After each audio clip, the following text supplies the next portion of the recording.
Hello বন্ধুগণ, তোমাদের যাদের ফার্স্ট সেমিস্টারে আইডিসি পেপার সোশিওলজি আছে, এই ভিডিওটা শুধুমাত্র তাদের জন্য। আজকে আমি আলোচনা করছি 15 নম্বরের একটি লং কোশ্চেন। চলো শুরু করি আজকের ভিডিও। সোশিওলজি। জাতি ব্যবস্থা কি? জাতি ব্যবস্থার উদ্দেশ্যগুলি লেখো। উত্তর, ভারতের জাতি ব্যবস্থা নির্ধারণ করে প্রথম পর্তুগিজরা। তারা জাতি নির্ধারণে কাস্ট শব্দটি ব্যবহার করেন। কাস্ট শব্দটির অর্থ হলো জাতি। এম.এস. শ্রীনিবাসের মতে জাত হলো ভারতীয় সমাজ এবং মর্যাদা নির্ধারিত হয়। মজুমদার ও মদনের মতে জাত হলো বংশানুক্রমিকভাবে নির্ধারিত একটি গোষ্ঠী। জাতি ব্যবস্থার উদ্দেশ্য 1 পয়েন্ট বংশানুক্রমিক। জাত হলো বংশানুক্রমিক ভাবে আরোপিত, তাই জাত হলো বংশানুক্রমিক। অন্তর্বৈবাহিক। জাত ব্যবস্থার মধ্যে অন্তর্বৈবাহিক প্রচলিত, তাই একই জাতির পাশাপাশি একই গোত্র, স্বপিণ্ড প্রভৃতি মেনে বিবাহ করা হয়। যেমন ব্রাহ্মণ পরিবারের সন্তানের সাথে ব্রাহ্মণ পরিবারের বিবাহ দেওয়া হয়। জাতির মধ্যে রীতিনীতি। বিভিন্ন জাতির মধ্যে কিছু বিধিনিষেধ ও রীতিনীতি নির্ধারিত করা হয়েছে, তাই তারা নিজস্ব জাতির রীতিনীতি মেনে চলে। বৃত্তিগত।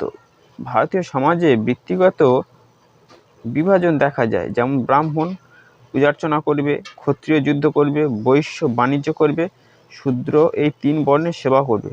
কিন্তু বর্তমানে এই প্রথা দিন দিন শিথিল হয়ে আসছে। ক্রমোচ্চ বিভাজন। জাতি ব্যবস্থায় ক্রমোচ্চ বিভাজন বিষয়টি লক্ষ্য করা যায়। এই মর্যাদা সিঁড়ির সবার উপরে থাকে ব্রাহ্মণ এবং সবার নিচে থাকে শূদ্ররা। তবে শূদ্র ছাড়া হরিজন নামে এক দলিত গোষ্ঠীর পরিচয় পাওয়া যায়। জাতিগত সুযোগ সুবিধা ও কর্তৃক।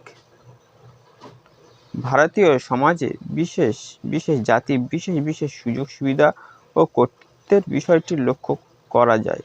যেমন দীর্ঘকাল ধরে ব্রাহ্মণরা শ্রেষ্ঠ জাতি হিসাবে সমাজে সকল সুযোগ সুবিধা ভোগ করে আসছে। ভেদাভেদ। জাতি ব্যবস্থায় দেখা যায় একই জাতের মানুষ অন্য জাতের মানুষের সাথে ভেদাভেদ সম্পর্ক তৈরি করে। উচ্চ বর্ণের ব্রাহ্মণ কখনোই নিচু বর্ণের মানুষের সাথে একসঙ্গে ভোজন করবে না। সামাজিক নিয়ন্ত্রণ। অধ্যাপক দুবে সামাজিক নিয়ন্ত্রণের ক্ষেত্রে জাত ব্যবস্থার ভূমিকার কথা বলেছেন। ভারতের বিভিন্ন অঞ্চলে বিভিন্ন জাতিগোষ্ঠী অঞ্চলে নিজস্ব রীতিনীতি, বিধিনিষেধ ইত্যাদির দ্বারা মানুষের জীবন পরিচালিত হতো। উপসংহার। পরিশেষে বলা যায়, বর্তমান ভারতে জাতি প্রথার ক্রমশ শিথিল হয়ে এলেও কিছু কিছু ক্ষেত্রে আজও বর্তমান।